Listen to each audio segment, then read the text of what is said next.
Puji Tuhan saudara sekalian. Mari kita sama-sama berdoa sebelum kita dengar firman Tuhan. Terima kasih Tuhan Yesus atas kebaikan Engkau.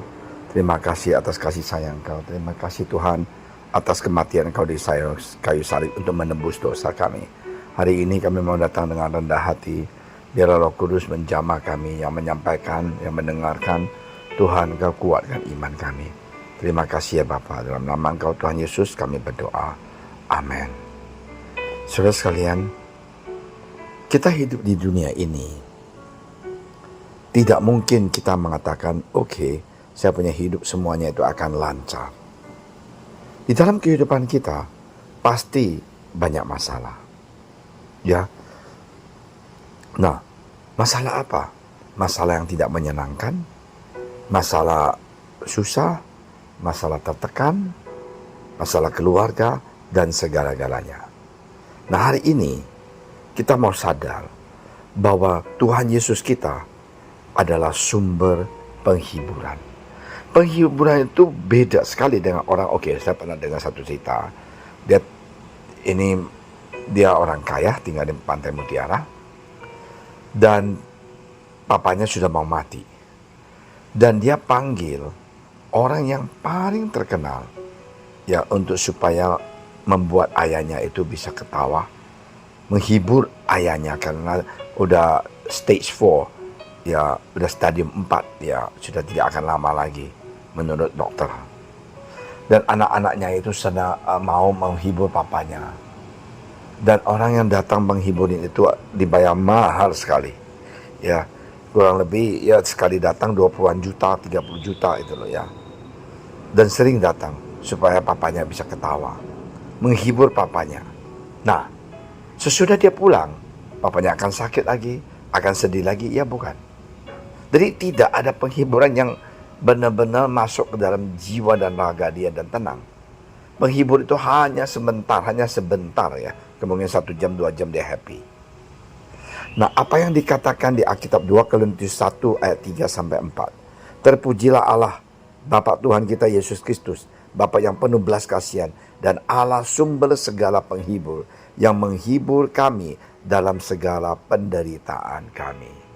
Inilah bedanya bahwa Tuhan Yesus kita, dia menghibur kita dalam segala penderitaan. Artinya Tuhan adalah sumber penghibur sejati dalam setiap kesulitan hidup.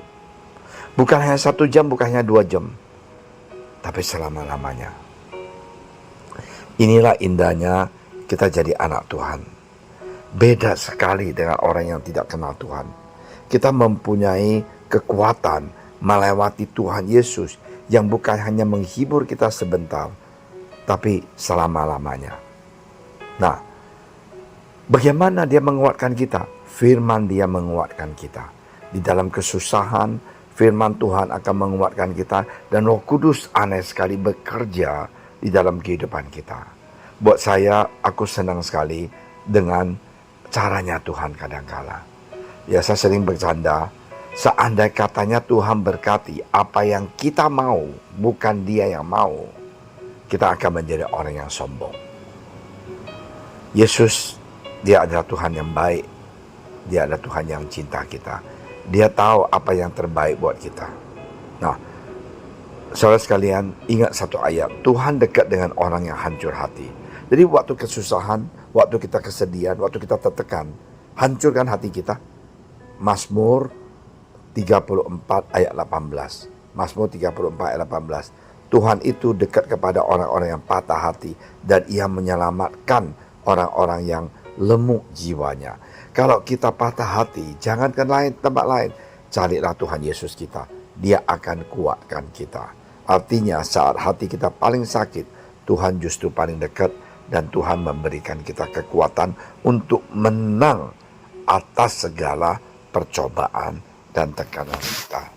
Ingat, ada satu ayat lagi di Matius 11 ayat 28. Marilah kepadaku semua yang letih lesu dan berbeban berat, aku akan memberi kelegaan kepadamu. Inilah Tuhan kita. Dia kita letih lesu, tertekan, berbeban berat, datang kepada dia. Yesus mengundang kita datang kepadanya, membawa semua beban hidup, semuanya kesusahan, bahwa dia sanggup membantu dan menolong kita. Inilah indahnya, luar biasanya jadi anak Tuhan Yesus. Mari kita berdoa. Terima kasih Tuhan Yesus atas berkat Engkau, kasih sayang Engkau.